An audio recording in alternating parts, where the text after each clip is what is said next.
समद्विभाजन तथा समानांतर रेखाएं, आज हम इनके बारे में पढ़ेंगे। तो क्वेश्चन नंबर 4 के ऊपर हम आते हुए देखते हैं कि दी गई रेखा ए बी को दो समान भागों में बांटो। यानी कि एक ए और बी रेखा दी गई है जिसको दो समान भागों में बांटो। दो समान भागों में बांटना है। समान भागों में हम इसको कई तरीके से बांट सकते हैं। नंबर 1 स्केल की सहायता से, नंबर 2 प्रकार की सहायता से और नंबर 3 डी की सहायता से या सेट स्क्वायर की सहायता से। तो आज हम यहाँ ए तथा बी रेखा को दो समान भागों में प्रकार के द्वारा या प्रकार की सहायता से हम दो समान भागों में बांटेंगे। तो अभी देखो, जैसे लाइन है हमारे पास ए और बी।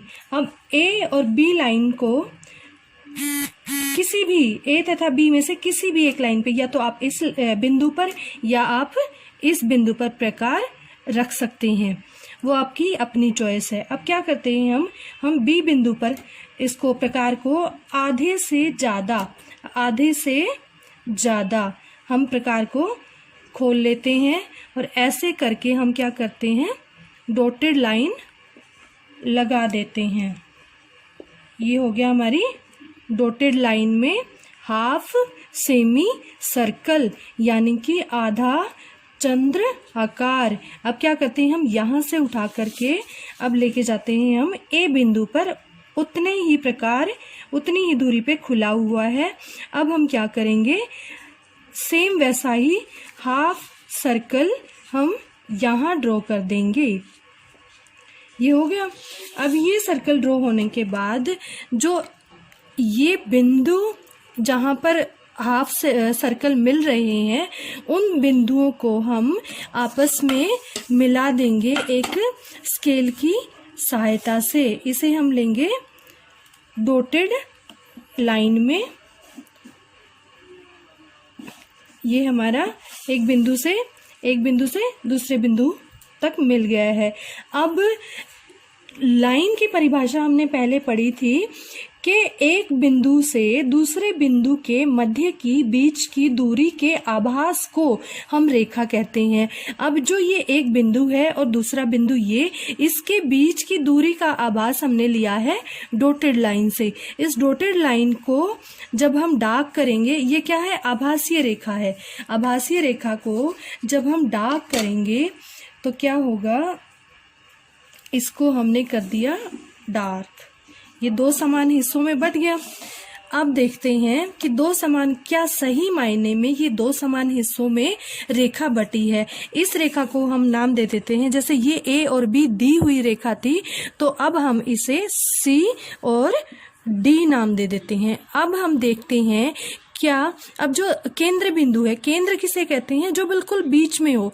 जैसे हमारे बिल्कुल सेंटर में हमारी नाभि होती है, ठीक वैसे ही इसके सेंटर में ये इसकी नाभि बिंदु इसको कहा जाएगा, जिसे कि सेंट्रल डॉट या सेंट्रल केंद्रीय बिंदु कहते हैं। अब केंद्रीय बिंदु को भी हम एक नाम दे देते हैं, जैसे ए बी सी डी और ई नाम हमने इसको दे दिया। अब ई नाम देने के बाद हम देखते हैं कि क्या सही मायने में ए तथा बी बराबर भागों में विभाजित हुई है। उसको मापने का एक आसान तरीका है।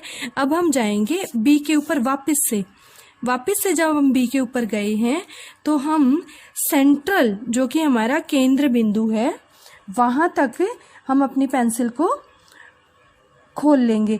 उसके बाद एक जंप करेंगे हम बी से ई के ऊपर जंप किया हमने और हमने मापा ए डॉट तक। अब ए डॉट यानी कि ए से ई तक की जो लंबाई है वो ई से बी की लंबाई के बिल्कुल बराबर है। अब हम इसको इधर मापते हैं कि क्या ये चारों तरफ एक जैसी है। तो इससे हम पाएंगे कि यहाँ, और इसको वापस से हम घुमाएंगे यहाँ, यानी कि ये लगभग एक जैसी है। अगर हम वर्गाकार की बात करें तो ये लाइन ये लाइन और ये लाइन, यानी कि ए बी रेखा को हमने सी तथा डी नामक रेखा से दो समानांतर भागों में विभाजित कर दिया है, जिसमें 90 डिग्री के कोण के अनुसार बना है सी, ई और बी, जो कि 90 डिग्री का कोण लंबवत रेखा कहलाता है। और अगर इधर की बात करें तो 90 डिग्री के कोण में सी, बी और ए, अगर हम इन बिंदुओं को ऐसे डॉटेड लाइन से ऐसे अगर हम मिला दें तो ये क्या बन गया, एक ट्रायंगल बन गया। ट्रायंगल किसे कहते हैं, जिसके 3 एंगल हों, मतलब कि त्रिकोण, त्रिभुज। 3 कोण कैसे होंगे, एक कोण यहाँ हो गया, एक कोण यहाँ हो गया और एक कोण यहाँ हो गया।